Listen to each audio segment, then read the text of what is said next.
La actividad periodística de informar se vuelve cada vez más difícil, pues a las restricciones legales y de control gubernamental se agregan iniciativas personales que terminan perjudicando la difusión de cierto tipo de situaciones que deben ser conocidas por la sociedad. Abordaremos este tema con Silvia Buendía, abogada, activista de derechos humanos por la diversidad sexual. Buenos días, bienvenida a Contacto Directo. Buenos días, Alfredo, buenos días, gente, ¿cómo están? Gracias por invitarme. Diario Extra afronta una indagación fiscal por violación de intimidad por haber publicado hace más de 2 años una entrevista a una persona que obtuvo judicialmente el cambio de sexo por género en su cédula, lo cual fue difundido ampliamente por todos los medios de comunicación colectiva. Es el caso conocido como Estrellita y fue parte de una campaña pública incluso de los activistas LGBTI. Aquí hay varios aspectos. Comencemos por el primero. Una persona que voluntariamente da una entrevista a un medio de comunicación, ¿puede acusar al medio de violación de intimidad? A mí me parece absolutamente impensable, es absurdo. Por ejemplo, yo estoy viendo en este momento la televisión, entonces me están anunciando que ya viene Silvia Buendía a hablar de este tema, y sale mi imagen dando una entrevista a Coavisa, y está el micrófono de Coavisa en el que yo estoy hablando. Evidentemente yo estoy hablando para alguien de Coavisa que me está haciendo una pregunta en la entrevista. Imagínense qué absurdo sería que si yo digo, a ver un momentito, yo no autoricé que en este momento, previo a la entrevista que yo voy a dar, salga mi imagen de otra entrevista en la que yo estaba hablando de otro tema. Yo les voy a meter voy a hacer una denuncia en ese sentido, porque están violando mi intimidad. Eso es absolutamente absurdo. Aquí esta persona trans, que es famosísima, su caso es emblemático, público. Basta que uno haga una investigación en el internet y ponga 3 palabras, trans, estrellita y cédula, y sale toda la información de todas las entrevistas, videos, noticias, todo lo que se ha escrito en el Ecuador sobre este caso. Ella no puede sencillamente decir, están violando mi intimidad, porque no es un dato privado, es un dato absolutamente público su caso. Tan público y tan famoso que para las personas que trabajamos en temas de derechos LGBTI, este es un caso icónico, emblemático, importantísimo. Entonces, pero la publicación de esa entrevista con una foto, que es a lo que ella también se refiere, ¿le causó daño a la causa de mi género en mi cédula o a la imagen de la persona que dio la entrevista? A ver, es que no es tampoco cualquier foto. Es una foto a la que ella se presenta porque le está entrevistando el diario. Entonces le está entrevistando sobre su lucha, sobre su ejercicio de su derecho a la identidad. Ella no solamente que posa para esa foto, sino que esas fotos son fotos de archivo del diario.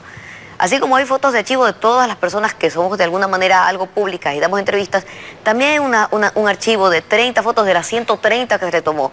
Entonces con esas fotos se ilustran las notas cuando se toca el tema. Daño. A mí sí me hace daño, yo estoy muy preocupada por el tema, yo soy activista, yo soy abogada, y nosotros necesitamos desde las causas de la diversidad sexual que hablemos de esto, que se hable de esto, que los medios de comunicación recojan esta información que es absolutamente importante para la comunidad. Tan importante era el caso del género en la cédula, que el día de hoy, 2 años después, se recogió este tema. Los legisladores hicieron que esto sea un artículo en la ley de identidad y datos civiles. Entonces esto es importantísimo. Me vulnera mi derecho de acceso a la información y sobre todo de difundir información, de intercambiar información, de la libertad de expresión. Yo como activista LGBTI, yo digo, esto es un daño enorme, pero para mi causa. Y por ahora, la supuesto, persona denunciante accedió voluntariamente a que el medio le tome más de un centenar de fotografías, a responder a las preguntas que se le hizo. ¿En qué consiste el abuso del medio? O sea, ¿tiene algún sustento la denuncia y de que sea desde el punto de vista, digamos, porque no está pidiendo dinero en esta denuncia, sino que es una denuncia al fiscal, es un daño, digamos, le está acusando de un delito? A ver, yo como abogada no encuentro con qué goma super bonder vamos a pegar este tipo penal a la conducta que se dio. Si me llaman a mí y me dicen, vamos a tomarte una foto porque te vamos a hacer una entrevista, me hacen preguntas, está grabada la entrevista, están en archivo las fotos, sale el reportaje de esta señora dando sus declaraciones con sus fotos ilustradas. ¿Cuál es la violación de la intimidad? Yo no lo entiendo y me parece terrible que desde la Administración de Justicia haya un fiscal o una fiscal que se preste para darle trámite a esta investigación. Porque, por ejemplo, que yo soy una persona extraña ignorante del derecho y yo quiera a ponerle una denuncia en la fiscalía a cualquier persona por cualquier cosa, bueno, cualquier persona puede hacerlo, pero la persona que está o como operadora de justicia, como fiscal de la causa, me tiene que decir, no señora, usted está equivocada, esto no tramita y sobre todo tramitar una causa tan absurda está gastando recursos económicos, humanos y se está utilizando la administración de justicia para lo que no sirve, para lo que no es y nos hace sospechar. Claro, ese también, es el punto fundamental, porque exactamente, más allá de que la denunciante tenga o no razón, la actuación de la fiscalía cerrando y reabriendo la indagación previa, porque ese es el punto, no es que un fiscal lo ha aceptado, sino que se lo ha aceptado, se lo ha cerrado, se lo ha vuelto a abrir. O sea, ¿qué efecto produce para este y para otros casos similares? Porque aquí la responsabilidad es del operador de justicia. Alfredo, es terrible. Y sobre todo me preocupa porque esto puede causar y va a causar temor en los periodistas y reporteros. Autocensura por parte de los medios de comunicación. Y eso no es lo que necesitamos en el Ecuador. En Ecuador necesitamos más información, más democracia, más libertad de expresión. No miedo y autocensura y sentir la persecución de los medios. Porque entonces aquí, ¿cómo terminamos? ¿Vamos a terminar hablando solamente de Miss Universo? O del festival, como es el mundial del hornado, o del sándwich de chancho. Eso no es periodismo, eso no es información y sobre todo eso no es democracia. Estamos confundiéndonos muy mal. Bueno, pero aquí el problema fundamental entonces está en los operadores de justicia. Parecería tal vez que hubiera alguna animadversión contra el diario Extra, que tiene algunos procesos por parte de en su contra. ¿O qué es lo que ocurre? Porque cuando un fiscal recibe una denuncia, no necesita comenzar ni siquiera la investigación, sino basta con leerla para saber si en verdad se ajusta o no se ajusta a derecho y realmente poder poner en funcionamiento el aparato administrativo de la justicia, ¿no? Poner en funcionamiento el criterio, poner en funcionamiento un poquito las neuronas.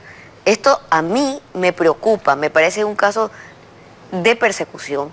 Y me parece un caso sobre todo muy ridículo. Por eso también tenemos que difundir este caso porque no está bien. Los ciudadanos y las ciudadanas no podemos utilizar esta especie de debate de béisbol del derecho penal para cualquier situación, por quítame estas pajas, venir a utilizarlo y a mal utilizarlo. Y que tengamos además una administración de justicia por parte del Estado que nos dé cabida para estas tonterías.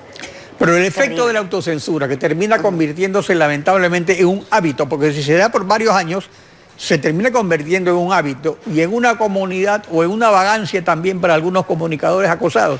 En último término, ¿a quién perjudica este acoso? En último término, nos perjudica a todos y a todas, pero particularmente, y por eso estoy aquí yo también, a la comunidad de la diversidad sexual. Necesitamos que nuestros temas se difundan. Y vamos a toparnos con esta muralla infranqueable de un reportero o una periodista que nos va a decir, cuidado, ustedes son complicados, después me meten una demanda, después me enjuician. Esto no puede suceder. Sobre todo, esto no se puede dar en la sociedad. No podemos vivir en una sociedad del garrote, de te persigo, te meto preso o te saco plata a través de un juicio. Eso es terrible y sobre todo eso es Porque también hay otro tipo de casos. Esta es una demanda penal, pero hay otros casos en que se hacen demandas exigiendo indemnizaciones económicas basadas precisamente en este ambiente que se ha creado contra los medios de comunicación. Alfredo, es el uso del derecho, el mal uso y el abuso del derecho, o para sacar dinero y cuidar mi vida para el resto de mi vida, o para atemorizarte y chantajearte, y eso no se debe tolerar. Silvia, buen día. Gracias por su participación en Contacto Directo. Gracias.